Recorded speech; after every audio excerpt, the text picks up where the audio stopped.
Hello students, how are you? Hope all of you are fine and safe at your home. Students, in previous video we have started our chapter number 5 and we have discussed about the point fewer opportunities and rigid expectation. Now today we will go to the next topic. Now our next point is learning for change. मतलब कोई change के लिए हमें कुछ सीखना.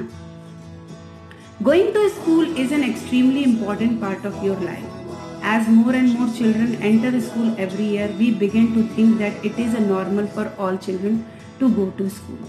Now today it is difficult for us to imagine that school and learning could be seen as out of bounds or not appropriate for some children. But in past, the skill of reading and writing was known to only a few. Most children learnt the work their families or elders did. For girls, the situation was worse. In communities that taught sons to be read and write, daughters were not allowed to learn the alphabet.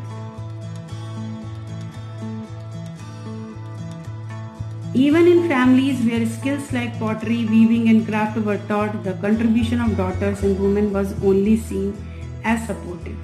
For example, in the pottery trade, women collected the mud and prepared the earth for the pots. But since they did not operate the wheel, they were not seen as potters. Students की school जाना जो है वो बहुत important part है हमारी life का. तो जितने ज़्यादा बच्चे जब जाते हैं, हर साल स्कूल जाते हैं, तो हम ऐसा सोचते हैं कि हर बच्चे के लिए नॉर्मल है लाइफ में जाना. तो लेकिन ये अब के समय में बहुत डिफिकल्ट हो गया क्योंकि जो लर्निंग है वो आउट ऑफ बाउंड हो चुकी है और ये अप्रोप्रिएट नहीं है सभी बच्चों के लिए. लेकिन पास्ट में जो स्किल थी रीडिंग की और राइटिंग की वो ही बस सिखाई जाती थी. बाकी बच्चे जो थे वो अपने एल्डर्स से सीखते थे सारा काम. जो गर्ल्स होती थी उनकी सिचुएशंस तो बेकार थी क्योंकि उन्हें कम्युनिटीज के द्वारा उनको रीड और राइट करने का अधिकार नहीं था. सिर्फ जो सन थे उन्हीं के लिए था. यहाँ तक कि फैमिलीज के जो स्किल्स थे जैसे पॉटरी हो गई, वीविंग हो गई, क्राफ्ट हो गया, वो भी जो था उसमें सिर्फ जो डॉटर्स होती थी या वुमेन्स होती थी उनका सिर्फ कॉन्ट्रीब्यूशन होता था. उसमें उनका पूरा रोल नहीं था. कॉन्ट्रीब्यूशन होता था सपोर्ट करने के लिए. कि पॉटरी का अगर अपन एग्जांपल लेते हैं तो जो वुमेन्स होती थी वो सिर्फ मिट्टी को कलेक्ट करना और जो मिट्टी बनाते हैं पॉट के लिए उसको प्रिपेयर करना. इसके अलावा उनको वो व्हील जो है वो ऑपरेट करने नहीं दी जाती थी, जिससे जो लड़कियां हैं वो एज अ पॉटर हमें सामने नहीं दिखी. Now in the 19th century, many new ideas about education and learning emerged.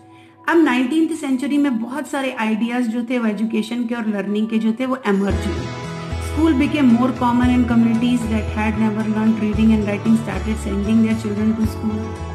But there was a lot of opposition to education girls even then. लेकिन उस समय पर भी लड़कियों को एजुकेट करने के लिए बहुत सारा अपोज किया गया. Yet many women and men made efforts to open schools for girls. Women struggled to learn to read and write. तो बहुत सारे वुमेन्स ने और मेन ने जो थे एफर्ट किए कि लड़कियों के लिए स्कूल खोले जाए और औरतों ने बहुत स्ट्रगल किया कि हमें रीड और राइट करना है. Here students, this is a picture of Ramabai 1858 to 1922 shown above with her daughter. Campaigned the cause of women's education. She never went to school but learned to read and write from her parents. Now she was given the title Pandita because she could read and write Sanskrit, a remarkable achievement as women then were not allowed such knowledge. She went on to set up a mission in Khedgaon near Pune in 1898, where widows and poor women were encouraged not only to become literate but to be independent. Now they were taught a variety of skills from carpentry to running a printing press, skills that are not usually taught to girls even today. The printing press can be seen in the picture on the top left corner. Ramabai's mission is still active today. Here students, this is a picture of Ramabai's printing press. Now next let us read about the experience of Rasundari Devi 1800 to 1890 who was born in West Bengal some 200 years ago. Now at the age of 60 she wrote her autobiography in Bangla. Her book titled Amar Jeevan in the first known autobiography written by an Indian woman. Rasundari Devi was a housewife from a rich landlord's family. Now at that time it was believed that if a woman learned to read and write, she would bring bad luck to her husband and become a widow. Despite this, she taught herself how to read and write in secret well after her marriage. इसमें हम students रसुंदरी by के देवी के बारे में पढ़ेंगे, जिनका जन्म waste Bengal में हुआ था कुछ 200 साल पहले। 60 साल की उम्र में उन्होंने अपनी ऑटोबायोग्राफी बांग्ला लैंग्वेज में लिखी, जिसमें उनके बुक का टाइटल था आमार जीवन, और वो पहली इंडियन वुमेन थी जिसने अपनी ऑटोबायोग्राफी लिखी। रसुंदरी देवी जो थी वो एक हाउसवाइफ थी, एक बहुत बड़े जमींदार के फैमिली से। उस समय पर ऐसा माना जाता था कि अगर जो औरतें हैं वो पढ़ाई लिखाई करेंगी तो बैड लक आएगा, और उनके जो हस्बैंड हैं वो हस्बैंड के लिए बैड लक आएगा और वो विडो हो जाएंगी। इन सब के बावजूद भी उन्होंने पढ़ाई लिखाई की सीक्रेटली अपनी शादी के बाद। Now I would start working at dawn and I would still be at it until well beyond midnight. I had no rest in between. I was only 14 years old at that time. I came to nurture a great longing. I would learn to read and I would read a religious manuscript. तो इसमें वो अपने बारे में बताती हैं कि मैं जब सुबह डॉन का टाइम होता है, सूरज उगने का टाइम होता है, तब से लेकर मैं रात को मिडनाइट तक, आधी रात तक करती थी, काम शुरू करती थी। उसके बीच में कहीं रेस्ट नहीं था, और मैं सिर्फ 14 इयर्स की थी उस समय पर। तो मैंने पढ़ना लिखना और रिलीजियस जो मैन्यूस्क्रिप्ट होती थी उनको पढ़ना शुरू किया था उन्होंने। वो अपने आप को बहुत अनलकी मानती, क्योंकि उस समय पर जो वुमेन्स होती थी वो एजुकेटेड नहीं होती थी।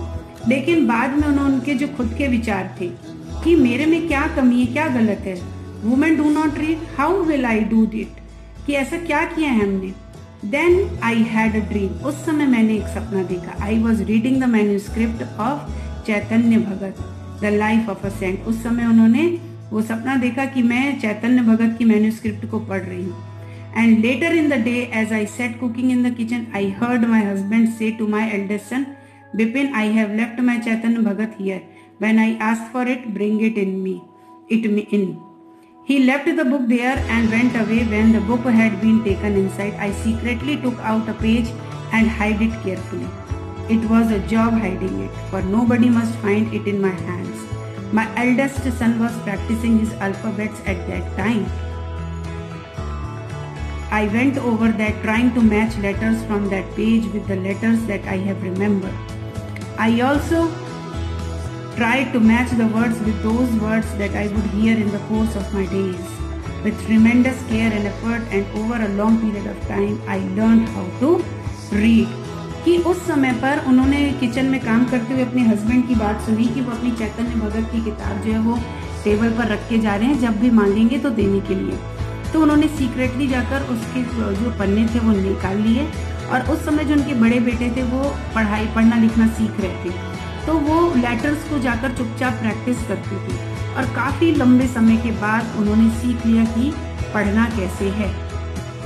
सारे अल्फाबेट्स को लर्न करने के बाद रसुंदरी देवी एबल हो गई चैतन्य भगत को पढ़ने के लिए। तो ये उनकी खुद की जो राइटिंग थी, also give the world an opportunity to read about women's life in those days, कि उनके बारे में एक अपॉर्चुनिटी थी कि उनके बारे में लोग पढ़ें। रसुंदरी देवी wrote about her everyday life experience in details. There were days when she did not have a moment's rest, no time even to sit down and eat.